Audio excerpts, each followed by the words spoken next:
প্রিয় দর্শক, সাজ্জাদ কাদিরের প্রীতি নিন, শুভেচ্ছা নিন। এই মুহূর্তে আবারও কথা বলতে এসেছি আপনাদের সামনে একটি নেতিবাচক খবর নিয়ে। নেতিবাচক খবরটি হলো আবারও একটি নতুন নিষেধাজ্ঞা দিল ভারত বাংলাদেশকে। এই প্রসঙ্গটি নিয়ে আপনাদের সামনে কথা বলবো। বাংলাদেশ এক বছর ধরে নেতিবাচক ঘটনা ঘটতে ঘটতে আমাদের মুখে আর ইতিবাচক কথা আসে না। ইতিবাচক কোনো ঘটনা নেই, যার কারণে ইতিবাচক কথা বলতে পারি না। আমাকে দেখান যে এই ইতিবাচক ঘটনাগুলো ঘটেছে, একটু কমেন্টে এসে বলেন যে এই ইতিবাচক ঘটনার মধ্যে আমরা বসবাস করছি। যেটি দিয়ে আলাপ শুরু করেছিলাম যে ভারত নতুন করে বাংলাদেশের আরও কিছু পণ্যের উপর স্থলবন্দর দিয়ে আমদানি নিষেধাজ্ঞা জারি করেছে। মূলত পাট এবং পাট জাতীয় পণ্যের উপর নিষেধাজ্ঞা জারি করা হয়েছে। গতকাল সোমবার কেন্দ্রীয় বাণিজ্য মন্ত্রকের অধীন directorate general of foreign trade DGFT এ বিষয়ে একটি বিজ্ঞপ্তি দিয়ে জানিয়েছে, পাট এবং পাটজাত দড়ি, বস্তা, ব্যাগ, ব্লিচ করা বা ব্লিচ না করা অবস্থায় থাকা, চটে বোনা কাপড় সহ একাধিক পণ্য স্থল পথে ভারতে ঢুকতে পারবে না। কেবল মহারাষ্ট্রের মুম্বাইয়ের নবসেবা সমুদ্র বন্দর দিয়েই শুধুমাত্র ভারতীয়রা বাংলাদেশি এই পণ্যগুলো আমদানি করতে পারবে। এর বাইরে আর সুযোগ থাকলো না। এর আগেও বেশ কিছু বাংলাদেশি পণ্যের ওপর ভারতের স্থলপথ দিয়ে নিষেধাজ্ঞা জারি করেছিল নয়াদিল্লি। বাংলাদেশের বেনাপোল, ভোমরা, সোনা মসজিদ, বাংলাবান্ধা এবং বুড়িমারি স্থলবন্দর দিয়ে এই সব পণ্য ভারতে ঢুকত, যেগুলো বন্ধ করা দেওয়া হয়েছে। ইতিমধ্যে আপনারা জানেন যে গত এপ্রিল মাসে তৃতীয় দেশে পণ্য রপ্তানির জন্য বাংলাদেশকে ভারত যে ট্রান্সশিপমেন্ট সুবিধা দিয়েছিল সেটি বন্ধ করে দিয়েছে। বলা হয়েছিল ভারতের শুল্ক কেন্দ্র ব্যবহার করে তৃতীয় কোনো দেশে পণ্য রপ্তানি করতে পারবে না বাংলাদেশ। পরে মে মাসে বেশ কিছু বাংলাদেশি পণ্য ভারতের স্থলপথে প্রবেশের উপর নিষেধাজ্ঞা জারি করেছিল মোদী সরকার। ডিজিএফটি সে সময় জানিয়েছিল যে বাংলাদেশি রেডিমেড পোশাক, খাবার ইত্যাদি স্থলবন্দর দিয়ে ভারতে আমদানি করা হবে না। নিষেধাজ্ঞা তালিকায় ছিল ফল, প্রক্রিয়াজাত খাদ্যদ্রব্য, তুলা, সুতির পোশাক, প্লাস্টিক এবং পিভিসি দিয়ে তৈরি জিনিস, রঞ্জকের মতো পণ্য। এগুলি বাংলাদেশ থেকে অসম, মিজোরাম, মেঘালয় কিংবা ত্রিপুরার কোনো শুল্ক কেন্দ্রে প্রবেশ করতে পারবে না বলে জানিয়েছিল বাণিজ্য মন্ত্রক। এছাড়া পশ্চিমবঙ্গের চেংড়াবান্ধা এবং ফুলবাড়ি শুল্ক কেন্দ্রের ক্ষেত্রেও একই নিষেধাজ্ঞা বলবৎ করা হয়। তারপরে জুন মাসে আরও কয়েকটি বাংলাদেশি পণ্যের উপর একই ধরনের নিষেধাজ্ঞা জারি করা হয়েছিল। বলা হয় বাংলাদেশের পাট বা শনের তৈরি কোনো পণ্য স্থলপথে ভারতে ঢুকতে পারবে না। সোমবার এই তালিকাটি আরও দীর্ঘ হল। এই নিষেধাজ্ঞাটির মাধ্যমে বাংলাদেশ থেকে পাটজাত পণ্য ভারতে এক প্রকার রপ্তানি বন্ধ করে দেওয়া হলো। মাত্র 1% পণ্য মুম্বাইয়ের নবসেবা বন্দর দিয়ে রপ্তানি হয়, আর বাদ বাকি সব পণ্য স্থলবন্দর দিয়ে রপ্তানি হয়। ফলে এই বিধিনিষেধের কারণে মূলত এসব পণ্য রপ্তানি এক প্রকার ভারতে বন্ধ হয়ে গেল। আলাপটি যেহেতু করতে এসছি, এই মুহূর্তে একটু ভারত বাংলাদেশ আমদানি রপ্তানির পরিসংখ্যানটাও একটু দেখা যাক। যে বাংলাদেশের রপ্তানি উন্নয়ন ব্যুরোর তথ্য বলছে যে ভারতে 2022-23 অর্থ বছরে বাংলাদেশ মোট $157 কোটি বা $1.57 বিলিয়ন পণ্য রপ্তানি করেছে।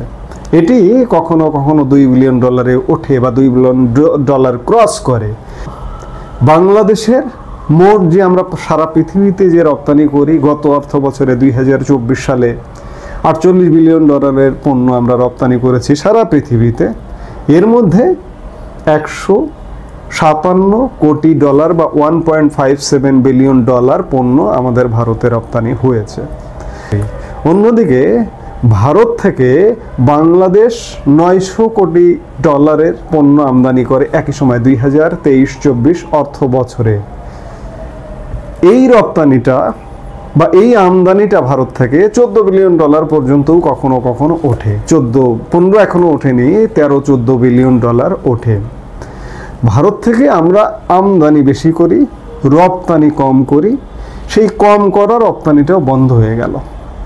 ভারত থেকে একের পর এক বন্ধ হয়ে যাচ্ছে। আজকে ভারতের সাথে এই সম্পর্কটা টানাপোড়েনের সম্পর্ক, আমি বলছি 1 বছর যাবত আওয়ামী লীগ সরকার পতনের পর থেকেই টানাপোড়েনের সম্পর্ক তৈরি হয়েছে। আজকে 1 বছর পর এসে যদি ভারত বাংলাদেশের সম্পর্ক আপনি বিশ্লেষণ করেন, সম্পর্ক উন্নতি তো হয়নি, বরঞ্চ আরো অবনতি হয়েছে। কদিন আগে বাংলাদেশের একটি গণমাধ্যমে এমন সংবাদও বেরিয়েছে যে ভারত বিশেষ কোনো দল বা শক্তিকে চায় না, ভারত চায় বাংলাদেশকে, বাংলাদেশের মাটিকে। বাংলাদেশের মাটিকে চায় বা বাংলাদেশের জনগণের সাথে সম্পর্ক করতে চায়, কিন্তু ভারত সেটি তো করতে চেয়েওছে। এই মুহূর্তে আমি এখনকার যে রাজনৈতিক, আওয়ামী লীগ নেই, আওয়ামী লীগ ছাড়া তারা ফ্যাসিবাদ বিরোধী গোষ্ঠী, তাদের শীর্ষ যে দলটি বিএনপিকে ভারত কিন্তু সুযোগও দিয়েছিল। বিএনপি সেই সুযোগটা নেয়নি। বিএনপি বড় দল, বড় ভাই, সেই সুযোগটা নেয়নি ছোট ভাইদের দিকে খেয়াল করে। বরঞ্চ বিএনপি এখন ছোট ভাইদের চেয়ে নাজুক অবস্থায় আছে, এ কারণে নেয়নি। বিএনপিকে কিভাবে সুযোগটা দিয়েছিল? ভারতীয় হাই কমিশনার প্রণয় ভার্মা গত আগস্টে আওয়ামী লীগ সরকার পতনের ঠিক পরের মাসে, সেপ্টেম্বর মাসে, বিএনপি মহাসচিব মির্জা ফখরুল ইসলাম আলমগীরের সাথে দেখা করেছিল। এই দেখা করার বার্তাটা হচ্ছে যে আমরা বিশেষ দল নয়, আমরা তোমাদের সাথেও কাজ করতে চাই, বাংলাদেশের জনগণের সাথে কাজ করতে চাই। কিন্তু বিএনপি বলুন বা অন্যান্য যে দল, জামাত, তারা তো ভারতকে চাইবে না, তারা ভারত বিরোধী। এনসিপি ভারত চাইবে না, বিএনপি সেই সুযোগটা নিল না। অর্থাৎ এটি পরিষ্কার যে ওই যে একটা অভিযোগ আছে না যে আওয়ামী লীগের সাথে জন্মান্তরে, বাংলাদেশের জন্মান্তর থেকে ভারতের সম্পর্ক, সেটি সরকারে কংগ্রেস থাকুক, সেটি সরকারে বিজেপি থাকুক না কেন, মুক্তিযুদ্ধের নেতৃত্ব দেওয়া দল আওয়ামী লীগ, সেই নেতৃত্ব থেকে ভারতীয় নেতৃত্বের সম্পর্ক তৈরি হয়েছে। সেই সম্পর্কটি 54 বছর ধরেই বহমান। এখনো পর্যন্ত, আজকে পর্যন্ত যতটুকু সম্পর্ক ভারতের সাথে, সেটি আওয়ামী লীগের কারণে, মুক্তিযুদ্ধের কারণে। কিন্তু অন্যদের সুযোগ দিতে চায়, সুযোগ নেয় না। যেটি বলছিলাম যে 1 বছর পরে এসেও ভারতের সাথে আমাদের সম্পর্ক উন্নয়ন হলো না। পাসপোর্ট বন্ধ আছে সাধারণ, শুধুমাত্র চিকিৎসা এবং শিক্ষার্থী ছাড়া সব ধরনের পাসপোর্ট বন্ধ আছে। বাণিজ্য, ভারত থেকে আমদানিও কমে গেছে, অনেকটা কমে গেছে। আমাদের পেঁয়াজের দাম বাড়তে শুরু করেছে, ইতিমধ্যে 90 টাকায় উঠে গেছে।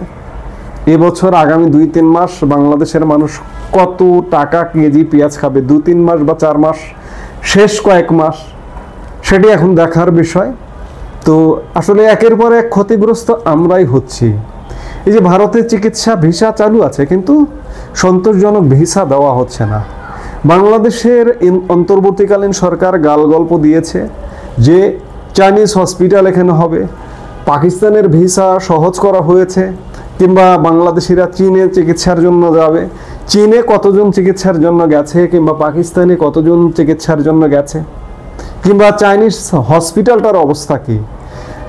উত্তরের রংপুরে নাকি হওয়ার কথা, সেটি কি হয়ে গেছে নাকি? এখন এগুলো প্রশ্ন করতে হয় যে হয়ে গেছে নাকি? সেই হসপিটাল কবে আসবে? সেই হসপিটাল আসতে আসতে বাংলাদেশের মানুষ মরে শেষ। অবস্থাটা এইরকম। এই যে নতুন নিষেধাজ্ঞার মাধ্যমে এটি প্রমাণিত হয় যে ভারত বাংলাদেশের সম্পর্ক অন্ততপক্ষে ইউনূস সরকার থাকাকালীন ডেভেলপ তো হবেই না, এবং ইউনূস সরকার পরবর্তী সময়ে, ইউনূস সরকার যদি একটা নির্বাচন দিয়ে সরকারও আসে, তারপরেও সম্পর্কের উন্নয়ন আদৌ হবে কিনা সে ব্যাপারে যথেষ্ট সন্দেহের অবকাশ আছে আজকের বাংলাদেশে এসে। এরশাদ, হুসেইন মোহাম্মদ এরশাদের আমলেও কিন্তু ভারতের সাথে বাংলাদেশের সম্পর্ক ভালো ছিল।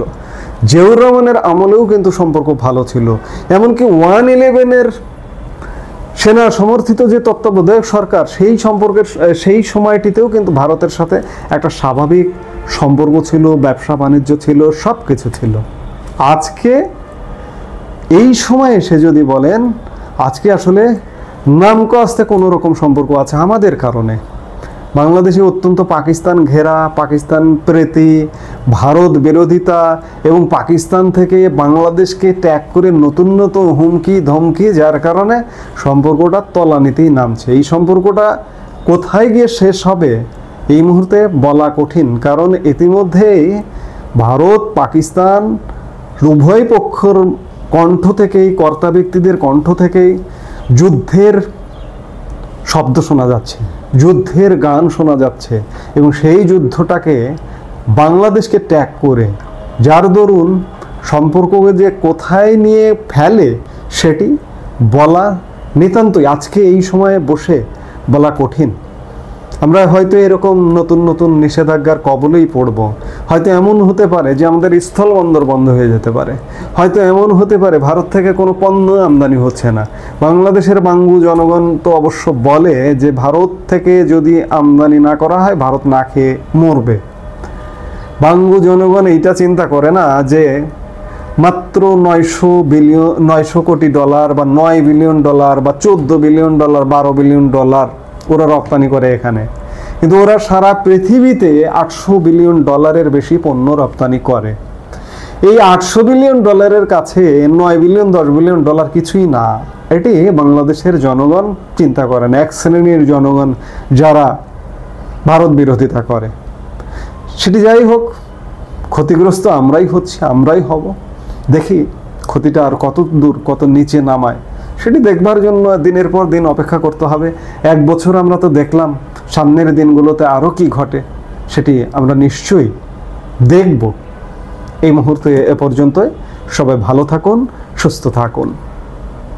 আমাদের ভিডিওগুলো নিয়মিত পেতে সাবস্ক্রাইব করুন Sajjad Kadir and the legends YouTube channel এবং লাইক, কমেন্ট, শেয়ার করে সাথে থাকুন।